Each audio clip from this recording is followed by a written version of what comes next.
você abrir sua Bíblia comigo na Epístola de Judas, tá bom?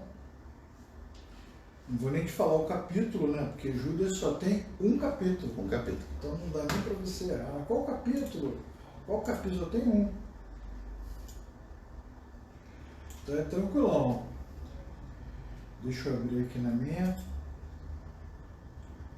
Judas.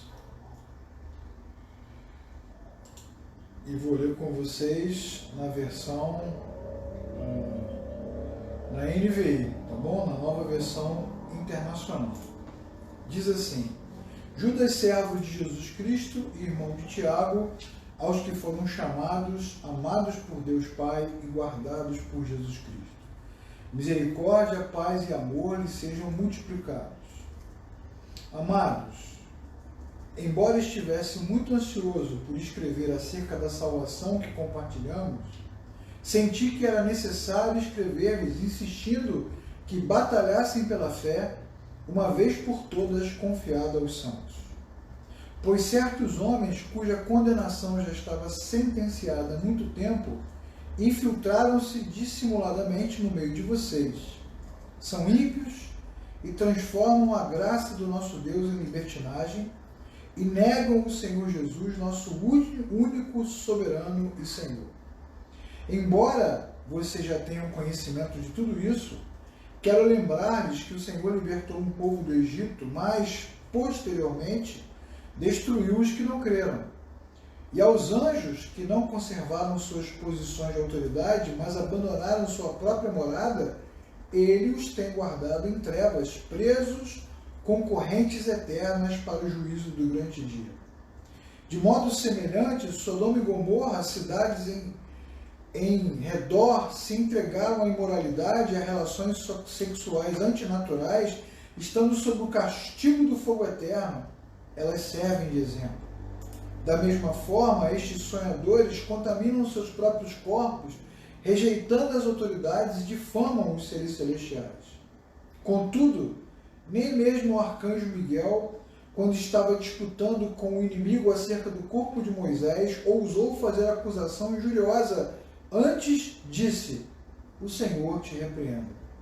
Todavia, estes tais difamam tudo que não entendem, e as coisas que entendem por instinto, como animais irracionais, nessas mesmas coisas se corrompem.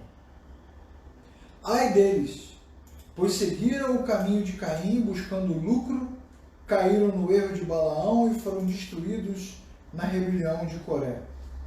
Estes homens são rochas submersas nas festas que vocês fazem, comendo com vocês de maneira desonrosa, pastores que só cuidam de si mesmos, nuvens sem água impelidas pelo vento, árvores de outono sem fruto, 2 vezes mortas, arrancadas pela raiz, ondas do mar espumando seus próprios atos vergonhosos, estrelas errantes para as quais estão reservadas para sempre as mais densas trevas. Enoque, o 7º a partir de Adão, profetizou acerca deles: vejam, o Senhor vem com milhares de milhares dos seus anjos para julgar a todos e convencer a todos os ímpios a respeito de todos os atos de impiedade que cometeram impiamente e acerca de todas as palavras insolentes que os pecadores ímpios falaram contra ele. Essas pessoas vivem se queixando e são descontentes com a sua morte, seguem com a sua sorte, seguem os seus próprios desejos impuros, cheios de si, e adulam os outros por interesse. Todavia, amados, lembrem-se do que foi predito pelos apóstolos do nosso Senhor Jesus. Eles diziam: nos últimos tempos haverá zombadores que seguirão seus próprios desejos, os que causam divisões entre vocês, que seguem a tendência da sua própria alma e não têm o Espírito de Deus. Edifiquem-se, porém, amados, na santíssima fé que vocês têm, orando no Espírito Santo. Mantenham-se no amor de Deus enquanto esperam que a misericórdia do Senhor Jesus os leve para a vida eterna. Tenham compaixão dos que duvidam, e a outros salvem arrebatando-os do fogo. Mostrem misericórdia com temor, odiando até a roupa que muitas vezes é contaminada pela carne. E aquele que é poderoso para impedi-los de cair e para apresentá-los diante da sua glória sem mácula e com grande alegria. Ao único Deus, nosso Salvador, sejam a glória, a majestade, poder e autoridade diante de Jesus Cristo, nosso Senhor, antes de todos os tempos, agora e para todo sempre. Amém. Eu quero conversar com vocês nessa noite sobre esse tema, um tema muito contemporâneo, que tem a ver com a nossa maior ameaça. Tem muita gente que acha que a maior ameaça para a fé dos cristãos é a perseguição política. Até tem se falado muito sobre isso hoje, né? Sim. Que os crentes serão ameaçados na sua fé se forem perseguidos politicamente, proibidos de pregar, proibidos de realizar suas reuniões, de carregar as suas Bíblias. Então muitos irmãos acham que essa é a maior ameaça que eles podem sofrer. Mas quando você olha para comunidades que foram perseguidas, igrejas perseguidas, em países perseguidos, essas igrejas crescem, essas comunidades se fortalecem. Outras pessoas acham que a maior ameaça que pode existir é a maldade que há no mundo, a iniquidade, o pecado, os desejos, as ofertas, né, as seduções, as armadilhas, as tentações que existem por aí. Mas a gente sabe que a Igreja do Senhor Jesus, a comunidade dos santos, dos que nasceram de novo, ela continua existindo através dos séculos. Nós passamos pelo Império Romano, passamos pela Idade Média, pelo Iluminismo, pelo início do século XX, pela proclamação da liberdade sexual nos anos 60, né, pela música, por tantas e tantas coisas, e os cristãos continuam. Sim. Não acabou com o cristianismo, nem com a fé, nada disso. Tem muita gente também que acha que a nossa maior ameaça, como crentes, é o inimigo, de forma objetiva, o demônio, né, atacando, enviando pragas, opressões, oprimindo as pessoas de forma direta, né, tentando nos matar, nos assassinar. Mas Jesus já nos ensinou que, ao contrário do que muitos pensam, não é o inimigo que avança na direção da comunidade dos santos, é a igreja que avança na direção do inimigo para resgatar das trevas todos que estão presos. E as portas do inferno, ainda que o inferno tenha um muro gigantesco e portas firmes, sólidas, as portas do inferno não prevalecerão contra a igreja. Então a pergunta que a gente precisa fazer, Davi, é qual é a nossa maior ameaça? Se a mudança política, né, se a crise política, se os ataques, né, de governo não têm conseguido destruir a fé dos cristãos, se as seduções do mundo não têm conseguido destruir a fé dos cristãos, se o próprio inimigo atacando, oprimindo, né, pressionando, não tem conseguido, qual é a grande ameaça que pode realmente nos derrotar, nos derrubar, nos destruir, nos impedir de exercer a nossa fé? Bom, a Bíblia vai nos dar um monte de dicas sobre isso, porque os apóstolos escreveram sobre isso. O apóstolo Paulo escreveu várias vezes sobre isso, o apóstolo Pedro escreveu sobre isso, principalmente na sua epístola número 2, e Judas só fala desse assunto. Qual é a nossa maior ameaça? A nossa maior ameaça são os falsos mestres. Sim. Os falsos mestres. Os que mentem, os que enganam, os que contam histórias que não estão na Bíblia, que inventam doutrinas, e que nós, muitas vezes, somos enganados por eles. E somos enganados por eles porque também, muitas vezes, o que eles ensinam vem ao encontro daquilo que a gente acredita. Então rola um pouco de vaidade, né? Rola um pouco de ego nesse sentido. Os falsos mestres são eles que têm força e poder para nos destruir. Isso lá no Antigo Testamento e no Novo Testamento tem um monte de histórias, né? Poderia citar aqui, por exemplo, Balaão, né, que depois Jesus vai falar dele de novo em Apocalipse. A doutrina de Balaão, que era exatamente o enfraquecimento dos israelitas, em vez de amaldiçoá-los ou de lutar contra eles, ele misturou no meio dos israelitas, se infiltrou entre eles com ideias erradas sobre a vida que eles deveriam viver, e eles foram corrompidos. Poderíamos citar vários profetas também no Antigo Testamento que levaram o povo de Israel a pecar, a perecer, né, a falhar, contando histórias, levando a comunidade dos servos de Deus à idolatria. E no Novo Testamento? No Novo Testamento a gente tem o caso lá do mago que pergunta aos discípulos, né, aos apóstolos, quanto custava para eles compartilharem com ele o poder do Espírito Santo, para que ele também pudesse usar. Nós temos os judaizantes, que eram os cristãos judaizantes, que queriam que os cristãos voltassem às práticas da lei de Moisés. A gente tem o gnosticismo, a gente tem o mistério, né, a religião do mistério, a gente tem um monte de histórias, os nicolaítas, a gente tem até uma mulher que em Apocalipse é chamada de Jezabel, que leva o povo, os crentes daquele tempo, na igreja da Ásia, a se corromperem moralmente, achando que estavam fazendo isso para a glória de Deus. Então os falsos mestres, eles são muito perigosos. E agora que a gente está no meio da pandemia, ainda estamos na pandemia, não acabou a pandemia não. Você que está animado aí para sair sem máscara, né? Não acabou a pandemia não. Agora que a gente está nesse momento de isolamento social, sem poder sair, qual é a ferramenta que a gente mais usa, Davi? Internet. A internet. E na internet não tem limite, né, cara? Nenhum. Todo mundo fala, todo mundo escreve, todo mundo grava.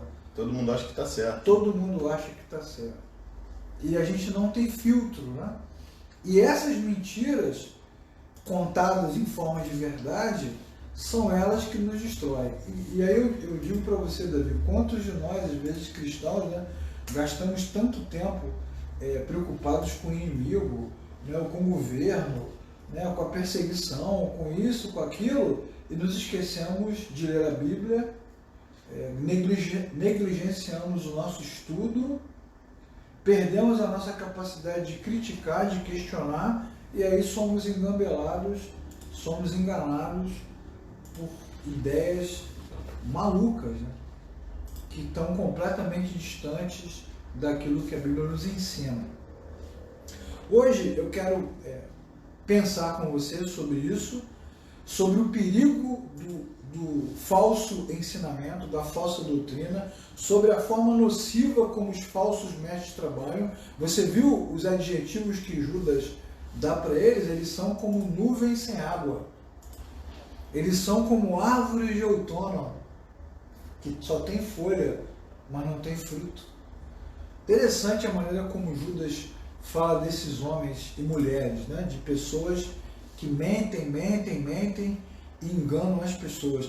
Uma frase fortíssima de Judas: pastores que só pensam em si mesmos.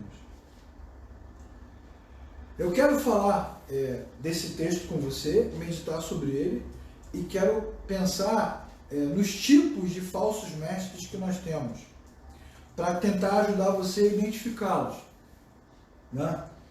Para que você possa proteger a sua mente, proteger o seu coração e também ajudar outras pessoas a ficarem protegidas contra esse tipo de influência. De novo, pior do que perseguição política, pior do que a sedução do mundo, pior do que opressão maligna é a mentira contada como se fosse verdade, que vai nos conduzir a um caminho de destruição, de perda de fé, de desencorajamento e, pior do que tudo, de distanciamento da verdade do nosso Senhor. Então hoje eu quero falar um pouquinho sobre os tipos de falsos mestres que nós temos, são vários, né?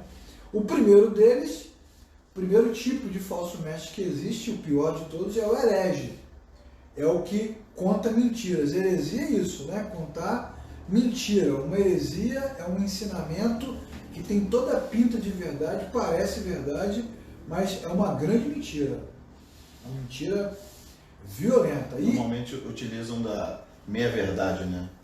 Porque a pois meia-verdade engana quem não tem um conhecimento, né? Ele acha que é verdade, mas é a verdade deturpada. Exatamente. E a questão toda é que muitas vezes a heresia ela passa pelo caminho da moral. Então você acha que o cara está falando uma coisa verdadeira, e quando eu digo o cara, pode ser ele ou ela, né? Está falando uma coisa verdadeira só porque você concorda com o que ele está dizendo, porque tem a ver com a moral. E nem sempre a moral, o comportamento moral, a boa conduta, nem sempre combina com o que a Bíblia está dizendo. Né? Então esse é o problema da heresia. Ela pega a gente pelo pé porque a gente concorda, mas não necessariamente é algo bíblico, é algo verdadeiro. A heresia passa pela negação de algumas coisas que são essenciais. Por exemplo, recentemente, um jovem pastor, eu e o Davi até conversamos a beça sobre isso, né? Um jovem pastor famoso aqui no Brasil, que eu não vou dizer o nome dele, que isso não vem ao caso, ensinou na sua rede social, e ensinou com muita força, que a Bíblia não é a palavra de Deus. Ele fala que é apenas um livro que contém a palavra de Deus, mas não que é a palavra de Deus. E para fundamentar o que ele disse, qual foi a explicação que ele deu? Que a palavra de Deus é quem? É Jesus. Ele disse, Jesus é a palavra. E a Bíblia, o texto, não contém Jesus. Então a Bíblia não é a palavra. Tá vendo? Quando você presta atenção assim rapidamente, sem pensar muito, né, você vai dizer, pô, é isso, sensacional. Jesus é a palavra. Jesus é a palavra, Jesus é a verdade. Sim. Né?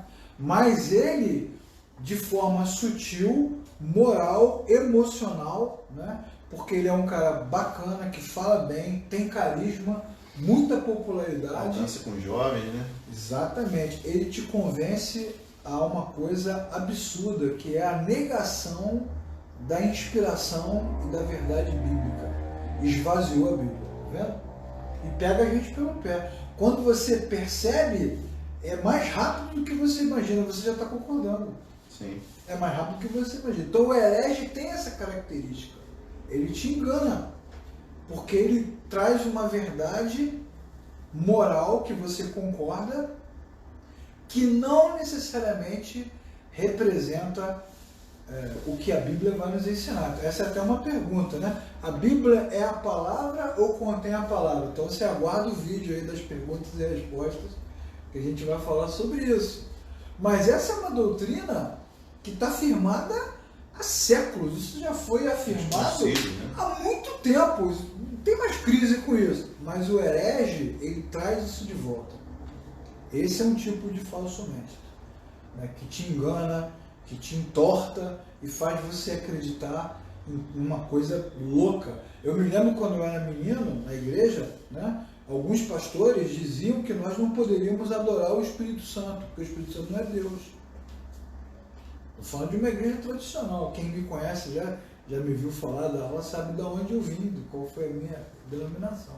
E muitos pastores diziam que o Espírito Santo não podia ser adorado, que o Espírito Santo, na verdade, é o sopro de Deus. Né? É algo que Deus enviou. Faz sentido, mas é falso. O Espírito Santo é Deus. Deus Pai, Deus Filho, Deus e Espírito Santo.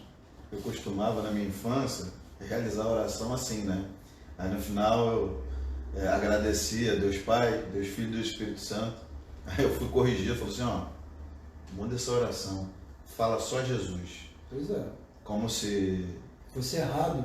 Ou como se fosse separado a Trindade, né? Pois é. Como se a adoração para um não poderia ser para o outro e tal. Pois é, isso é uma heresia. Uma heresia terrível, tá vendo? Mas parece que faz sentido, né? É. Então esse é um falso mestre muito perigoso.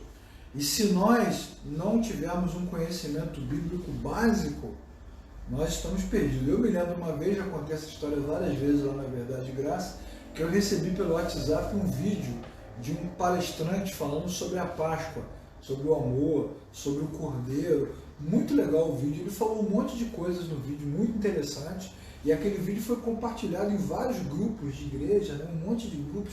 Eu recebi o vídeo e alguém mandou o vídeo dizendo assim, olha só vi verdade nesse vídeo, palavra abençoada, inspirada, aquelas coisas assim, né? Eu fui assistir o vídeo, e dizendo, pô, tem alguma coisa errada. Tá faltando alguma coisa. Tem alguma coisa fora. Tem alguma coisa que ele diz que não combina com o que a Bíblia diz. Então aí a gente vai pesquisar. E depois a gente descobriu que o vídeo era de uma outra religião, completamente diferente do cristianismo, e arrancava Jesus do centro da mensagem. Então esse é o problema da heresia. Esse é o primeiro falso mestre. O segundo tipo de falso mestre, que eu quero citar aqui para a gente hoje pensar sobre ele, é o charlatão. Quem é o charlatão? É o camarada que quer te dar o golpe, né? Sim. Quer te dar o golpe. Tem muitos aí na praça. E tem um monte que pede dinheiro para te dar a cura, né? Que diz que vai abençoar a chave do carro que você ainda não tem, né? E o charlatão gosta muito de usar figuras bíblicas, né? Sim. Essas coisas de colocar a coisa na porta, sangue na porta, castiçal, água do Rio Jordão, poeira do Monte Moriá, do Monte Ararat, né? De Jerusalém. Esse é o charlatão. Eu já te contei sobre o muro. Um amigo meu mora num bairro próximo aqui, né? Aí de manhã ele saiu para comprar pão na padaria, aí ele passou em frente da igreja e não entendeu nada, porque tinha um pedreiro lá montando um muro sem estrutura, mas um muro assim quase que na frente da porta da igreja. Também não vou citar o nome da igreja, não convém. Isso aí. Aí, mais à tardinha, ele saiu para fazer alguma coisa no mercado, coisa do tipo. Quando ele passa em frente, tá o pastor falando assim: meus irmãos, Deus nos deu autoridade e poder agora para derrubar todas as muralhas. Vamos dar 7 voltas nesse muro e esse muro cairá. Ele falou que ele parou, ficou assistindo, rindo. O povo todo rodando aquele muro. Estado de choque. Estado de choque. Rodando o muro e no final eles empurraram, o muro caiu. Mano, de estrutura nenhuma, né? Isso é uma heresia.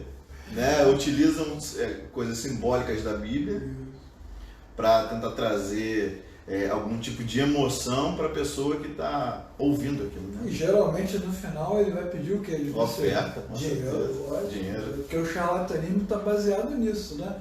O próprio Judas vai dizer no texto, né? Homens como Caim, homens como Balaão, que só pensam no lucro. Só pensam no lucro, está lá no texto. Queria indicar aos nossos ouvintes, tem um filme muito bom com Steve Martin, que é Fé Demais... Não cheira bem. Não cheira bem. Fé demais não cheira bem.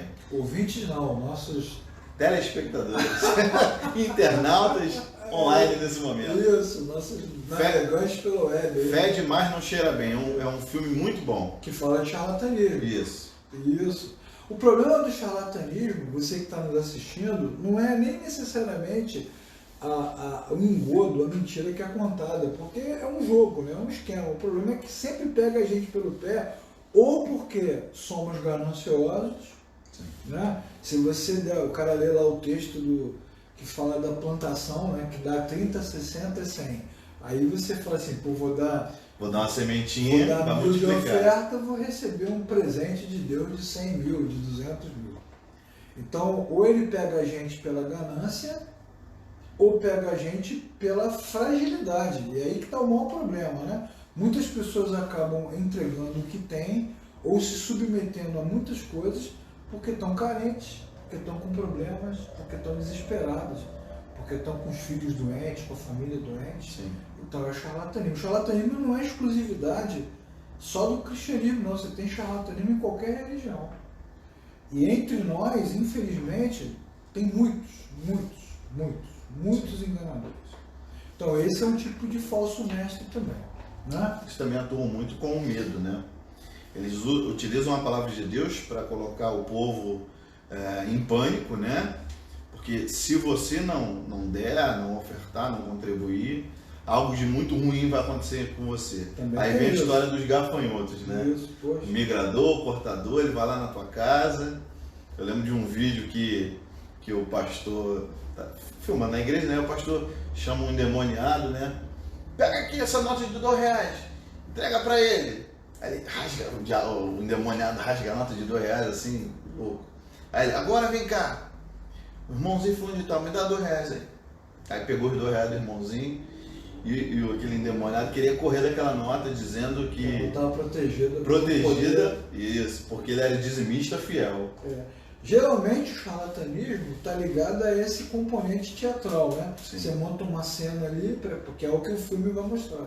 Sim. E aí vai pegando a gente, ou pega pela ganância, ou pega pela fragilidade, né? Quantos de nós, todos nós, passando por problemas financeiros, né? Crises pessoais, nos sentimos culpados com as pregações, né? Que acusam, que dizem que você está passando por tudo isso porque não dá oferta, porque não dá dízimo, essa coisa. Então o cara se sente culpado, né? Eu já vi até pessoas pregando sobre dízimo retroativo, tem uma dívida com Deus. Eu pergunto a você que está nos assistindo, meu amigo, minha amiga da Verdade e Graça, que tipo de dívida com Deus nós poderíamos pagar? Nenhuma. Se nós estivéssemos com uma dívida com Ele. Enfim, o terceiro tipo de falso mestre é o profeta. É o que se posiciona como se fosse um ser superior, que vai dizer para você que Deus falou para ele alguma coisa que não tem na Bíblia, mas que foi Deus que falou. Uma revelação específica para ele. Uma revelação específica para ele. Esses são muito perigosos porque eles controlam as nossas mentes, né? Eles falam coisas que receberam de Deus e criam em torno de si mesmos um ar, de sublimidade, de autoridade, uma autoridade mística, espiritual, e querem nos dominar. De separação, né? Como se ele tivesse à margem da igreja, alguém munido de algo diferente do que Deus já decretou e preparou para toda a igreja. Exatamente. Nesses cultos, nessas reuniões, nesses sites, nesses vídeos, às vezes eles nem leem a Bíblia. A Bíblia está em segundo plano. Eles trazem sempre uma palavra especial, diferente, algo que Deus falou com eles naquele dia. Essa frase, não veio de eu afirmar, eu vou perguntar. Essa frase não te incomoda não? De Deus falou comigo? Irmãos, eu estava orando hoje, Deus falou comigo. Deus falou comigo. Rapaz, olhe para a Bíblia.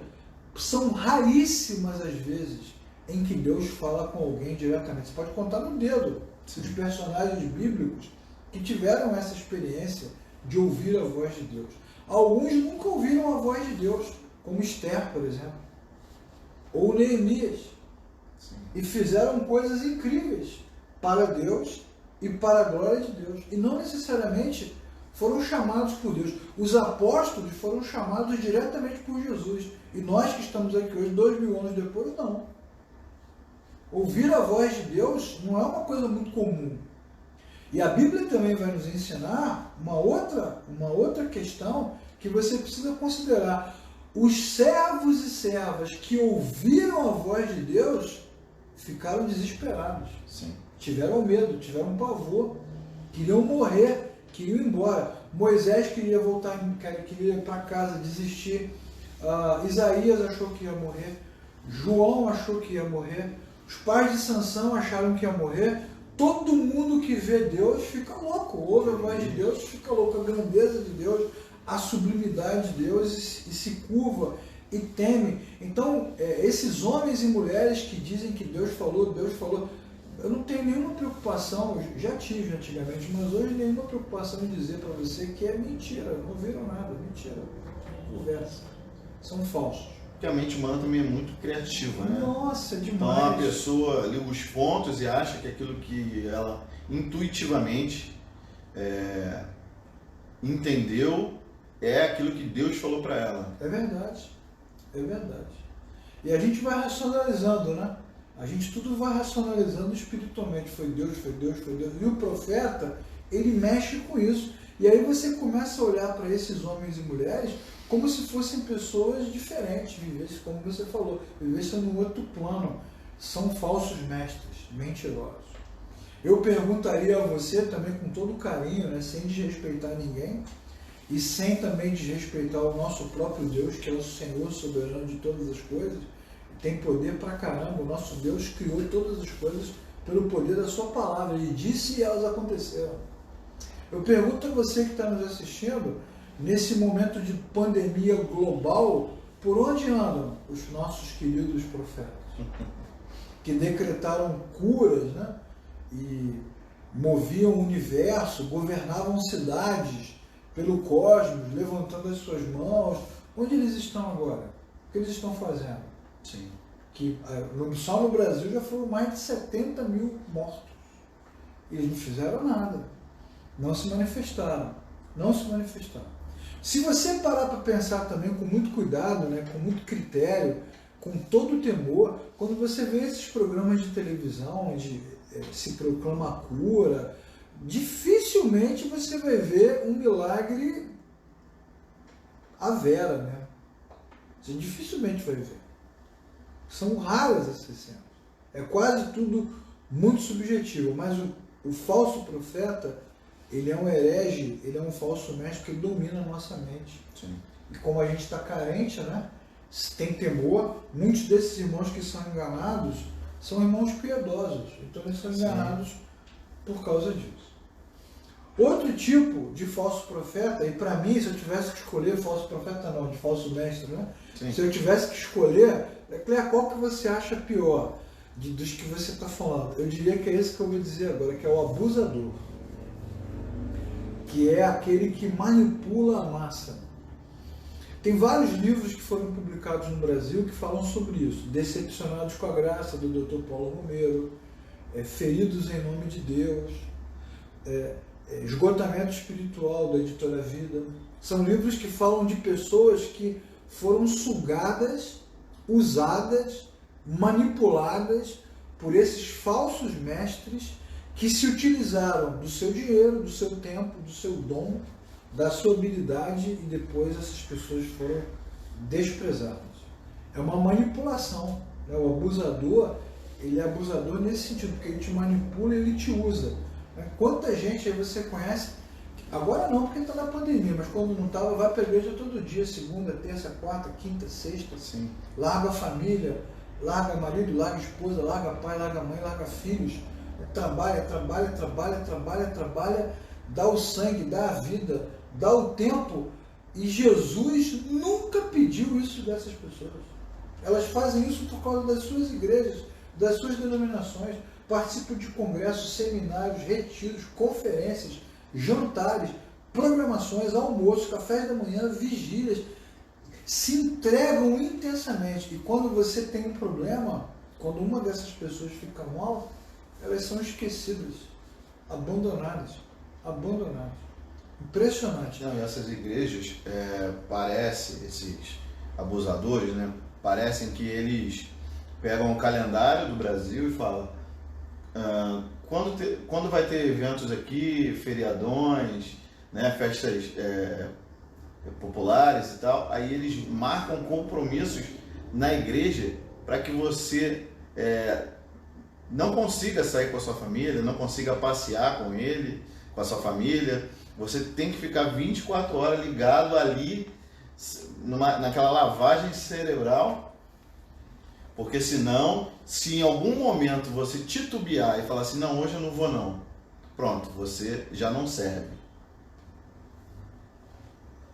Como é que pode, né? Sim, terrível, né? Impressionante. E eu já vivi essa realidade, muito ruim. Pois é. Se você sair da igreja, de qualquer comunidade que você está, acabou, mano. Não tem mais nada. Os caras nem vão te ver, nem te procuram, nem te ligam. Amigos Só meus, querem a sua força. amigos meus que frequentavam essas igrejas, após a minha saída, foram aconselhados a não mais falar comigo, porque eu estava fora da visão. Isso aí. São os abusadores. Abusadores. Falsos mestres. E esse tipo de ensinamento que o Davi acabou de compartilhar é um ensinamento falso, mentiroso. Não é bíblico. Não é bíblico. Né? Isso é muito ruim, né, irmãos? O cristianismo é um maluco. Vocês já perceberam que muitas vezes o cristianismo no Brasil, na América Latina, na internet, é um cristianismo vingativo, né? Agressivo, rancoroso. As pessoas entram nas suas redes, nas suas mídias, para saber onde você está indo, o que você está fazendo, né, com quem você anda. Mas não é para te ajudar, é para te controlar, é para te fiscalizar, é para te medir. Né? E vão fazendo isso, vão fazendo até que você não tenha mais condição de viver nada. Quando o cristianismo, na verdade, o cristianismo genuíno, o cristianismo de Cristo, o cristianismo da Bíblia, ele está ligado ao serviço e não ao abuso. O nosso mestre fez isso, ele serviu com a própria E vida. traz a liberdade também, né? E nos mantém livres, exatamente. Imagine se Deus fosse nos cobrar alguma coisa, para onde nós iríamos, como nós nos esconderíamos da cobrança de Deus. Quando a gente não quer mais receber cobrança, a gente muda o chip, né? No celular. Não, o pior não é nem esse, o pior é quando você troca a operadora e você é cobrado pela dívida dos outros. Meu Deus, Dona Rosiméria, é você? Dona Maria. Dona Maria, Senhor João, é você? Então esses falsos mestres, os abusadores, são muito perigosos. Para a gente terminar a reflexão de hoje, desse domingo, eu tenho vários outros tipos de falsos mestres que eu poderia citar, mas eu quero citar apenas um, que eu acho que também é muito comum aqui no nosso país, que é o especulador. Quem é o especulador? É aquele que adora uma novidade. Toda hora tem uma novidade. Agora nós somos a comunidade dos 12. Agora nós somos a comunidade dos 15.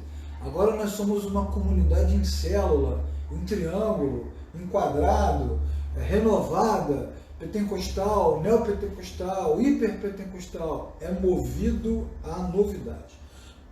Perdão. Geralmente eles vão para outros lugares, participam de congressos, compram livros, né? Ouvem alguma coisa diferente e aí chegam no domingo na sua igreja, na sua comunidade ou na sua família, no dia da semana ou no seu grupo aqui, e dizem, olha, agora, né, nós vamos começar um trabalho que vai revolucionar a nossa vida, vai acontecer isso, vai acontecer aquilo, porque no Alasca, na Noruega, na Dinamarca, na Austrália, aconteceu isso, aconteceu aquilo, e milhares, eu me lembro de um camarada que chegou uma vez onde a gente estava, e ele disse, os mortos estão ressuscitando na Nigéria, ele disse. Mas ele não mostrou um vídeo do morto ressuscitar.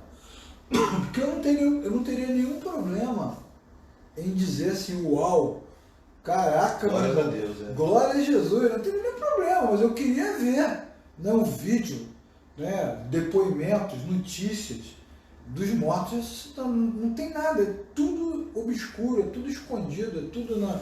Me lembro também um outro, esse também é interessante, que uma vez também lá onde a gente estava na comunidade, ele disse o seguinte, olha, em São Paulo existe uma igreja de adoradores do demônio que se reúne no subterrâneo, mais de 5.000 pessoas.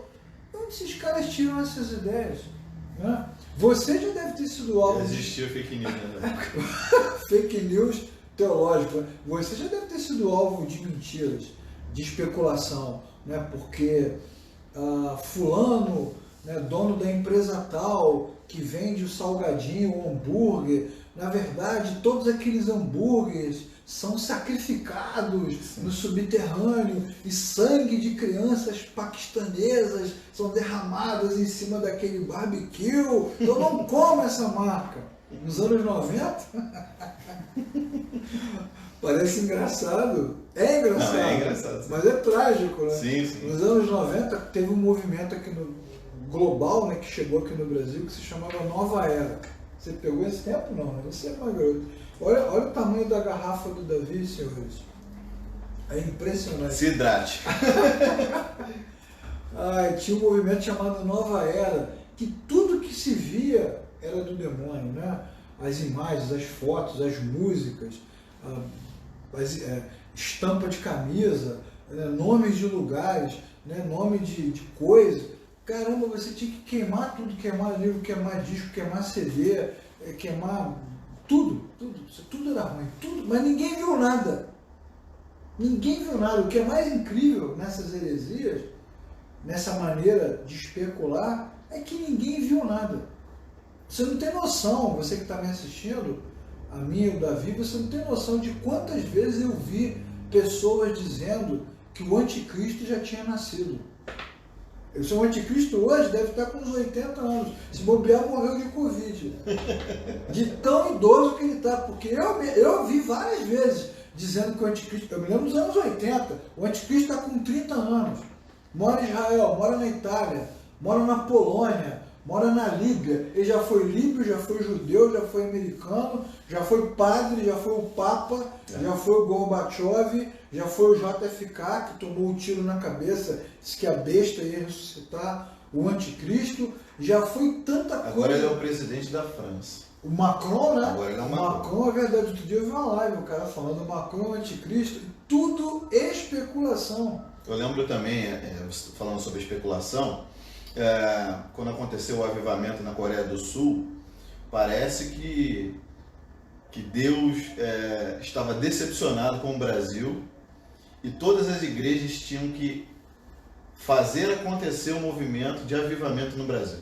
Olha só. Aí eles tentavam absorver uma receita, né, um passo a passo do que eles fizeram lá para que acontecesse aqui. Mas ninguém foi lá ver. Ninguém foi lá. Tudo especulação. Sim. Tudo especulação. Isso é que me deixa mais assim. Eu já dou aula há muitos anos, né? Muitos anos que eu dou aula. Eu fui aluno dele. Você dá aula, né? Você abre a Bíblia, pega os livros, mostra, ensina no original, historicamente. O cara não acredita. Aí vem um maluco que sai não sei de onde, desce do disco voador, aparece na sua frente, conta uma coisa que não tem pé nem cabeça e todo mundo acredita. Para você ver como é que a heresia tem poder. Tem poder, né? Como é que ela nos pega fragilizados e nos engana. E as pessoas cedem a esse tipo de coisa que é contada. Uma história bizonha que não faz o menor sentido. Né? Mas aí se fala que é assim que está acontecendo, geralmente é num lugar longe, né? Acontecendo no país tal, já morreu, não sei o quê, e a gente acredita. É mais ou menos o conceito do fake news. O conceito do fake news passa por essa premissa. E o especulador, ele sabe, né, que a gente fica impressionado, que nós somos facilmente impressionáveis, né? Pega na emoção, né? Pega na emoção. E quando você está num grupo, numa sala de aula, numa comunidade, entre amigos, e você diz que não acredita, você é acusado de incrédulo. As pessoas dizem que você não tem fé, você não acredita em nada, você não acredita em nada, o Leclerc não acredita em nada, a Davi não acredita em nada, nada. E você está dizendo assim, mas meus amigos, isso não faz sentido. Cadê? Mostra. Incrédulo, só porque você quer ver, você é incrédulo. Né? Mas eu quero lembrar você, né, que na Bíblia, e é aqui que eu vou terminar, Tomé, o discípulo, Tomé, disse aos seus amigos que ele só acreditaria na ressurreição se ele colocasse a mão nas marcas e onde a lança foi colocada ali, na marca do lado da lança. Né? E nós chamamos Tomé sempre de aquele que duvidou, aquele que não acreditou. Mas preste atenção no texto, você vai ver que todos duvidaram. Todos. Quando Pedro sai da prisão, bate na porta e alguém pergunta assim, quem é você? Sou Pedro. Aí alguém vai lá dentro e diz assim, Pedro está na porta. O pessoal que estava orando para que Pedro fosse solto, não acreditou que era Pedro que estava lá na porta. E os discípulos, todos duvidaram. Né? Então, não foi só Tomé, mas ele falou claramente. E a Bíblia diz que Jesus apareceu na frente dele e disse assim, coloque a mão aqui, Tomé, nas marcas. E ele colocou a mão. Não, beleza. E aí a Bíblia diz que Jesus fez aquela declaração, né? Porque você viu, você creu. Bem-aventurados que não viram e creram. E Tomé se prostrou e disse, meu Senhor e meu Salvador. Tomé, o que duvidou, foi o primeiro a reconhecer que Jesus era Deus. Então a dúvida é melhor do que essa credulidade maluca, que não questiona nada. Porque quem não questiona nada é alvo de qualquer coisa. E é por isso que o Brasil está assim, confuso, né, polarizado, tudo vale, tudo se diz, tudo se fala. Em qual jornal você acredita agora? Em qual site? Em qual Twitter? Né? Em qual Instagram? Quem tem a informação correta? A gente não acredita em mais nada, porque é muita mentira. E o especulador trabalha com essas mentiras, né? Com essas coisas. Geralmente, a mensagem do especulador é alarmista, né? É sensacionalista. Sim. Vai acabar, vai acontecer, vai explodir, e a gente então se coloca. Eu termino essa reflexão, essa mensagem, esse papo que a gente está tendo aqui no domingo, aqui com o meu amigo Davi, aqui em Campo Grande, dizendo a você, meu amigo, minha amiga da Verdade e Graça, e você que está nos assistindo ou ao vivo ou depois está assistindo esse vídeo, abra os seus olhos e os seus ouvidos, conheça a palavra de Deus, leia a Bíblia, estude, pense, ouça, converse, critique e não se deixe enganar, lute para não ser enganado pelos falsos mestres. Os falsos mestres são terríveis e querem nos destruir. E a única maneira de enfrentá-los é pensando. Sim. É botando a cabeça para funcionar. E é o que eles não querem que a gente faça. Exatamente. Então, se você está escutando de alguém assim, não, você tem que fazer isso porque eu estou falando, porque Deus me colocou aqui para falar isso para você. Deus também te deu a liberdade para você questionar, para você indagar, perguntar. Só que tudo isso é visto como uma falta de respeito com a autoridade. Mas é a falta de respeito contigo também, da clareza. Porque precisamos também fazer as coisas entendendo, não apenas confiando de que o melhor é o que está vindo daquela pessoa A ou daquela pessoa B. As pessoas também têm preguiça de procurar na palavra de Deus. Porque é mais fácil ouvir uma pessoa que está aqui do meu lado falando. Não, analise. Até o que nós estamos falando aqui, eu te convido a analisar. Abra a Bíblia, estude. Leia a Epístola de Judas aí. Aprenda, porque apenas ler a Bíblia, essas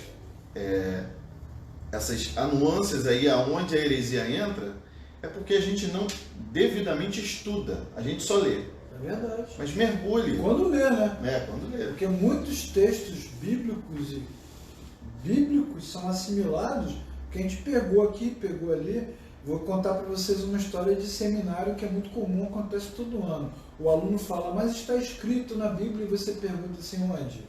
Me mostra o texto. Eu não estou encontrando agora, é a resposta padrão, porque não existe. Ele inventou, ou ouviu alguém dizer, né, e assimilou. Bom, mas assim, nós precisamos resistir.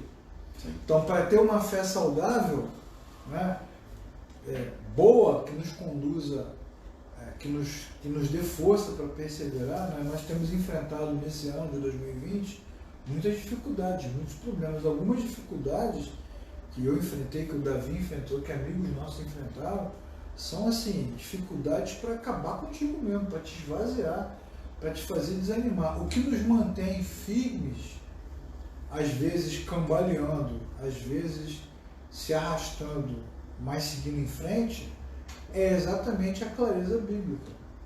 Sem clareza bíblica, nós não chegaremos a lugar nenhum. Então, amigos e amigas da Verdade e Graça, lutem, resistam, enfrentem todo tipo de mentira e de falsos mestres, porque eles são a nossa maior ameaça.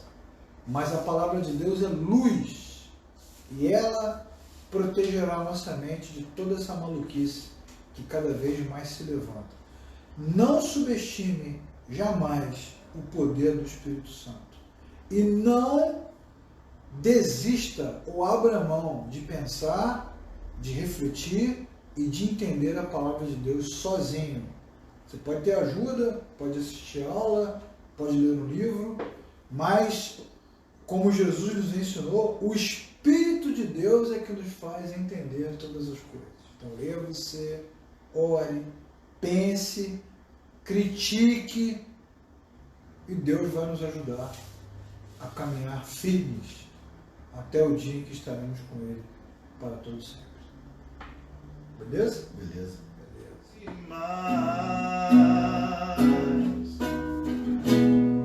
E como os serafins que cobrem o rosto ante a ti, escondo o rosto para que vejam tua face em mim,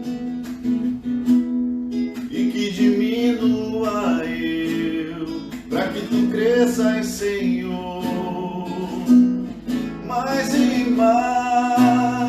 No santo dos santos a fumaça me esconde, só teus olhos me veem. Debaixo de tuas asas é o meu abrigo, meu lugar secreto. Só tua graça me basta e tua presença